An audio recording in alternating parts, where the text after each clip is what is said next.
Most traders see a drop like this and panic sell, or worse, they try to catch the falling knife.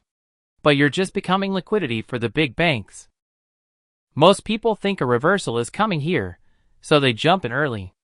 But look closely, the market is just engineering liquidity. It's a psychological game designed to take your money. Look at the QuantoFlow Algo.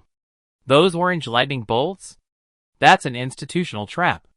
The banks are pushing price up just enough to trigger buy stops before the real dump begins. This is where the QuantoFlow Algo changes everything. While everyone else is guessing, the orange lightning bolts and stars reveal the exact moment institutional supply hits the market. Trading isn't about guessing direction.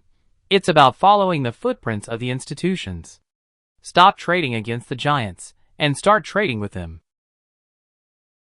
If you're ready to see the traps before they happen, you need QuantoFlow. Check the link in my bio to get started today. But here's where it gets interesting. Right at the bottom, we get a blue bolt and a gold star. That is a confirmed institutional reversal.